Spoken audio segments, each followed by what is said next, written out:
جی students, سبق لہو اور قالین اور مصنف ہیں ہمارے مرزا ادیب۔ امید کرتی ہوں کہ جتنا ہم نے کام ختم کر لیا ہے وہ آپ کو سمجھ آ گیا ہوگا۔ اب اس کا لاسٹ جو ہے وہ ہم حصہ وہ کریں گے۔ اچھا، ابھی تک تو ہم نے یہ پڑھا کہ اختر اور تجمل کے کریکٹر کیا تھے، ان کے کردار کیا ہے اور ماحول کیا ہے یہاں پر، اور ہو کیا رہا ہے۔ ایک مصور ہے، دوسرا مصور نواز ہے اور ایک ملازم ہے، اور وہ ان کے درمیان میں کیا گفتگو ہوتی ہے۔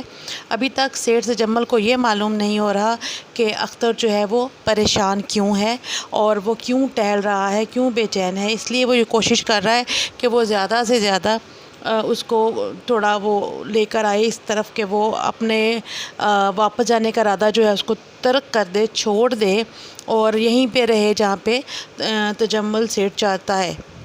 اب جب یہ بات ہوتی ہے کہ وہ یہ اس کو بولتا ہے کہ توہین کس چیز کی ہوگی، وہ بتاتا ہے کہ میں اگر اس طریقے سے تم مجھے چھوڑ کر چلے جاؤ گے تو میری توہین ہوگی۔ تو آگے سے جو اختر ہے وہ حیران رہ جاتا ہے، بھونچکا ہو کر۔ توہین کیسی؟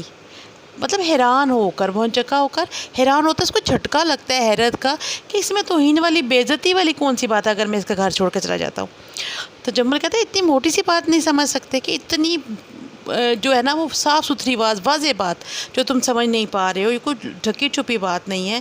جب کوئی مہمان کسی میزبان کا گھر چھوڑ کر ایسے چلا جاتا ہے، جب کہ اس نے رات کو دعوت کے لیے اپنے دوستوں کو بھی انوائٹ کیا ہوا ہے، انہوں نے آنا ہے، وہ مدعو ہے اور چائے پر، اور جب وہ لوگ آئیں گے اور یہاں پہ جس شخص سے یعنی کہ اختر سے وہ ملوانا چاہتا ہے وہی موجود نہیں ہوگا، تو تجمل کی کتنی بے عزتی ہوگی کہ ایک مطلب کوئی ایسی ڈھکی چھپی بات نہیں ہے، کلیئر بات ہے، پھر بھی تمہیں سمجھ نہیں آ رہی۔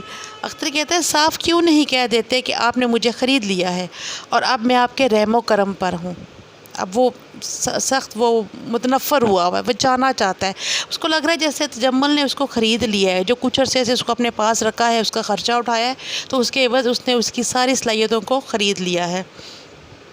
تجمل یہ بات نہیں ہے اختر، ملائمت سے، نرمی سے، وہ تھوڑا نا غصہ سائڈ پہ رکھ کے تھوڑا نرم لہجے پہ آ گیا، اس کو برا وہ منانا چاہ رہا ہے۔ تو وہ کہتا ہے کہ یہ بات نہیں ہے اختر، غور کرو کتنی عجیب حالت ہوگی میری، میں نے فرداً کئی دوستوں کو چائے کی دعوت دے دی ہے، وہ ضرور شام کو آئیں گے۔ ٹھیک ہے، اب وہی بات جو میں ابھی بتا رہی تھی کہ جب اس کے دوست آئیں گے تو وہ خاص بندہ یعنی کہ اختر جس سے وہ ملوانا چاہ رہا ہے وہی موجود نہیں ہے، تو اس کو اس میں اپنی بے عزتی محسوس ہو رہی ہے۔ اختر میرے جانے یا نہ جانے سے اس دعوت پر کیا اثر پڑ سکتا ہے؟ میں سمجھتا ہوں نہ فرق پڑتا ہے۔ اب تجمل اس کو سمجھانے کی کوشش کر رہا ہے کہ مجھے لگتا ہے، میں سمجھتا ہوں اس بات کو کہ معاشرے میں کیا حیثیت ہو جاتی ہے میزبان کی جب اس کا مہمان روٹھ کر چلا جائے۔ اب اس پاگل پن کو چھوڑو اور اطمینان کے ساتھ بیٹھ جاؤ، اپنے یہ جو ضد ہے، یہ جو پاگل پن ہے، اس کو ایک سائڈ پہ رکھو اور خاموشی سے بیٹھو۔ اختر: آپ مجھے اس طرح روک نہیں سکتے؟ خوب، جس شخص کو میں اپنا سمجھ رہا ہوں اس پر مجھے اتنا حق بھی نہیں ہے کہ اسے کسی پاگل پن سے روک سکوں۔ آج تم اتنی بلندیاں پہنچ گئے ہو، اس لیے جانا چاہتے ہو؟ تم میں اس بات کا احساس نہیں کہ تمہیں ان بلندیوں تک پہنچانے میں نے بھی کچھ حصہ لیا ہے؟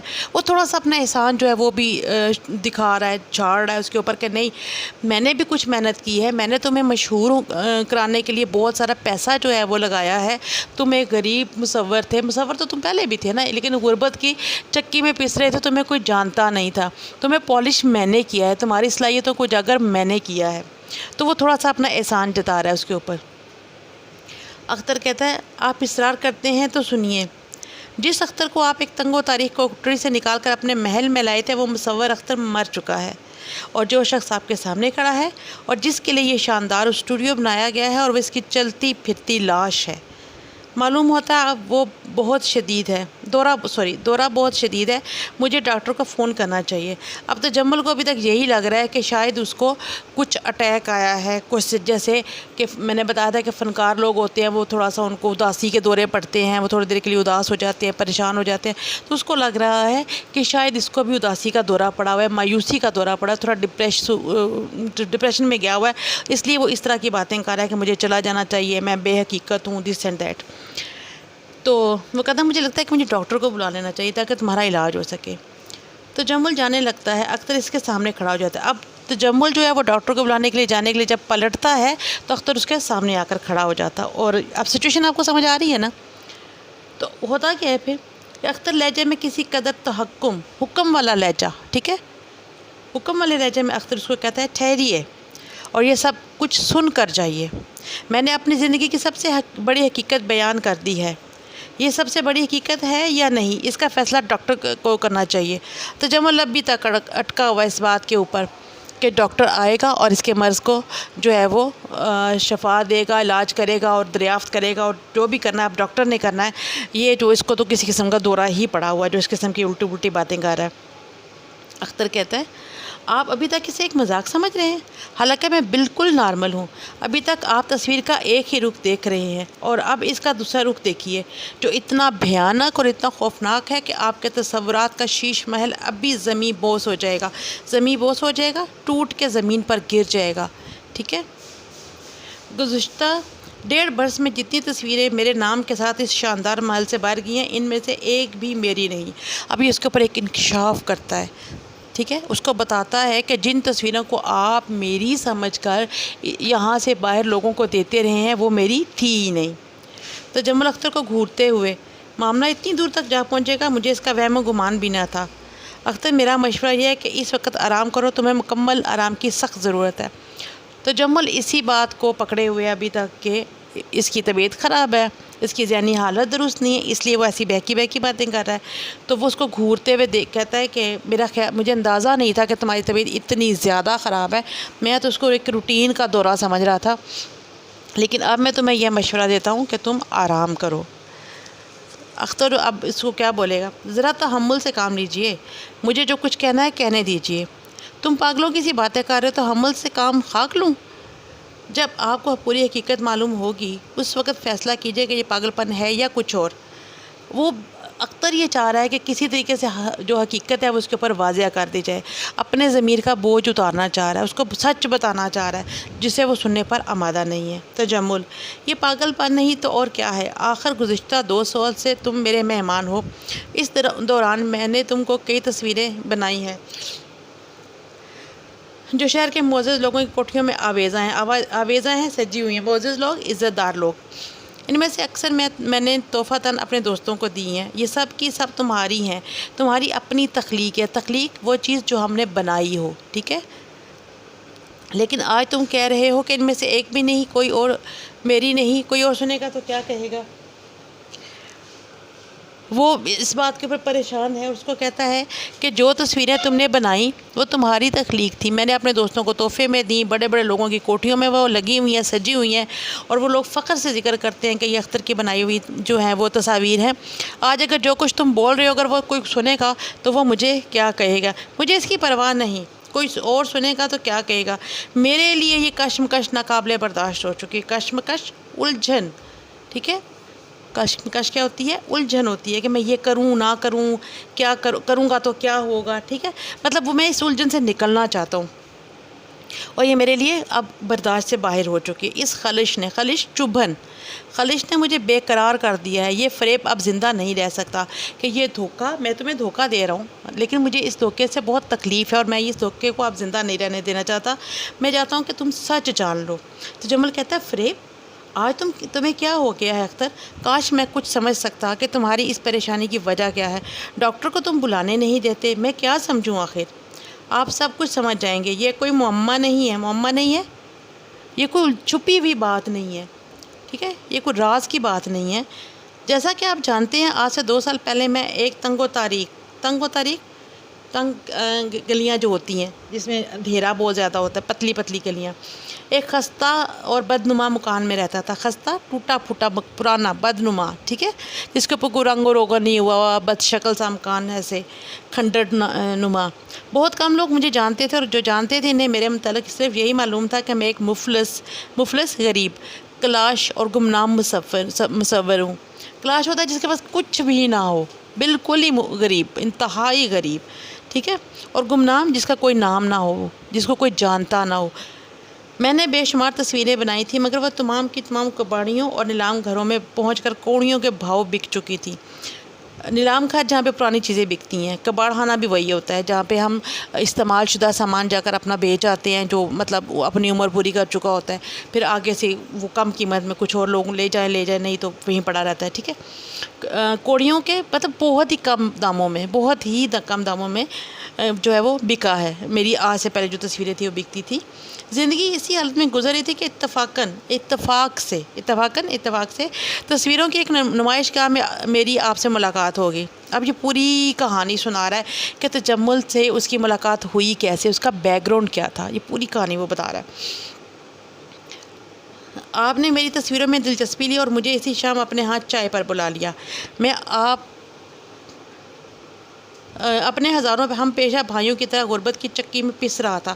میرے جیسے اور مصور بھی اتنے ہی غریب ہیں جتنا کہ میں تھا۔ ہم غربت کی چکی میں پستے رہتے ہیں، یعنی کہ ساری زندگی غربت میں ہی گزار دیتے ہیں، اور یہ کوئی ایسی بات نہ تھی جو چھپی رہ سکتی، اور مطلب آپ کو اس بات کا پتہ تھا اور آپ نے جلدی سے یہ بات جان لی۔ آپ نے میری حالت کا اندازہ لگا لیا اور اس بات پر اصرار کیا کہ میں اپنے غربت قدے سے نکل کر آپ کے ہاں آ جاؤں تاکہ اطمینان کے ساتھ فن کی خدمت کر سکوں۔ غربت قدہ، غریب کا گھر جہاں پہ وہ رہ رہا تھا، اس کو اپنے گھر کو وہ غربت قدہ کہہ رہا ہے، ٹھیک ہے۔ اور آپ نے یعنی کہ اصرار کیا، تجمل نے یعنی کہ اصرار کیا کہ تم اپنا یہ غریب سا گھر جو ہے، ٹوٹا پھوٹا سا گھر جو ہے، اس کو چھوڑو اور اپنی غربت کی زندگی سے گزر کر میرے گھر آ جاؤ، اور یہاں آ کر تم اپنے نئے فن پارے بناؤ، میں تمہیں ہر طرح کی سہولت میسر کروں گا۔ آپ نے میرے لیے ایک کمرہ وقف کر دیا۔ وقف کر دینا، کوئی چیز کسی کو دے دینا ہمیشہ کے لیے، اس میں پھر کسی دوسرے کا حق نہیں ہوتا، اور مجھے زندگی کی ضروریات سے بے نیاز کر دیا، یعنی کہ مجھے بالکل بے فکر کر دیا، ٹھیک ہو گیا۔ ان باتوں کے ذکر کی کیا ضرورت ہے؟ اب جب اس نے وہ سارا بیک گراؤنڈ بتانا شروع کیا نا، تو تجمل الجھ رہا ہے اس بات سے۔ وہ کہتا ہے کہ تمہیں یہ ساری باتیں دہرانے کی کیا ضرورت ہے، جبکہ یہ باتیں میں بھی جانتا ہوں، تم بھی جانتے ہو۔ اختر کہتا ہے میں یہ بتا دینا چاہتا ہوں کہ آپ کے سلوک کا مجھ پر کتنا اثر ہوا۔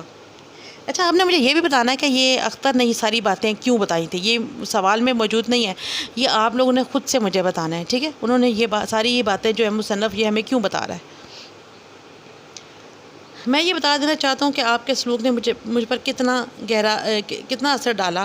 میں سمجھنے لگا آپ نہایت اونچے درجے کے انسان ہیں، دولت مند ہونے کے باوجود آپ کے پہلو میں ایک ایسا دل دھڑک رہا ہے جو انسانیت نواز ہے۔ انسانیت نواز، انسانوں کو نوازنے والا، مطلب یہ ہے کہ انسانیت کی خدمت کرنے والا، ہمدرد دل، یعنی کہ ٹھیک ہے، جس میں ساری دنیا کا درد سمایا ہوا ہے۔ آپ نے اپنے دوستوں کو بلا کر انہیں میری تصاویر دکھائیں۔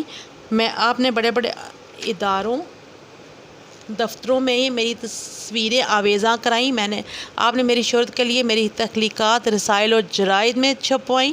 سچ مچ اس وقت آپ میری نظروں میں دیوتا تھے، ایک فرشتہ تھے، ایک ایسی ہستی جس کی تعریف ہمارے قصوں اور کہانیوں میں کی گئی ہے۔ اچھا، یہ وہ بتا رہا ہے کہ جب آپ نے یہ میرے لیے سب کچھ کیا تو پھر اس وقت میری کیفیت کیا تھی، ٹھیک ہے۔ اور وہ بتاتا ہے اس کو کہ آپ میرے لیے ایک بہت مہان ہستی تھے، ایک بہت زیادہ میں ہیرو ٹائپ تھے، کہ آپ نے مجھے غربت سے اٹھایا اور مجھے پالش کیا، میرے لیے آسانیاں کیں، اور میرے کام کو جو ہے وہ دنیا کے سامنے لانے کے لیے میری تخلیقات، میری بنائی ہوئی چیزوں کو رسالے کی جمع اور رسائل اور جرائد میں چھپوائیں۔ اور پھر آپ نے کیا کیا، جرائد جریدے کی جمع ہے، اور پھر یہ کہا کہ انہوں نے اور کیا کیا، ہاں جی، اور میرے نظر میں اس وقت آپ ایک قصوں اور کہانیوں کے ہیرو کی طرح تھے، ٹھیک ہے۔ میں آپ کی بہت زیادہ رسپیکٹ کرتا تھا، عزت کرتا تھا۔ میں نہیں سمجھ سکتا اس ذکر سے تمہارا مقصد کیا ہے۔ اب تجمل کو ابھی تک نہیں سمجھ آ رہی کہ بھائی آپ پچھلی باتیں کیوں دہرا رہے ہو، ٹھیک ہے۔ وہ کہتے ہیں مجھے نہیں سمجھ آ رہی کہ تم یہ سب کچھ کیوں دہرا رہے ہو۔ اختر کہتا ہے مگر تھوڑے عرصے بعد ہی ایک بھیانک خیال اپنا منحوس سایہ میرے ذہن پر میں ڈالنے لگا۔ مجھے محسوس ہونے لگا کہ میں نے آپ کی ذات کے بارے میں جو کچھ سوچا ہے وہ محض میری اپنی خوش فہمی ہے، حقیقت کچھ اور ہے۔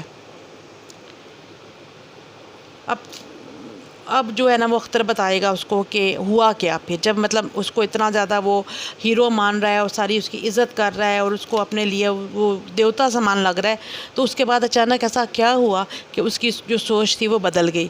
تو وہ کہتا ہے کہ بہت تھوڑے ہی عرصے کے بعد مجھے جو تھی وہ حقیقت مجھ پر عیاں ہونے لگی، اور ایک جو بھیانک خیال تھا، یعنی کہ مجھے سمجھ آ گئی کہ ہوا کیا، اور جب مجھے یہ خیال آیا تو وہ ایک منحوس سائے کی طرح میرے ذہن سے چپک گیا، اور مجھے پھر احساس ہونے لگا کہ میں نے آپ کے بارے میں جو کچھ سوچا تھا وہ محض ایک خوش فہمی تھی، اور حقیقت جو ہے وہ اس سے کچھ مختلف ہے، ٹھیک ہے۔ یہاں تک الفاظ کے معنی لکھیے، پھر ملاقات ہوتی ہے۔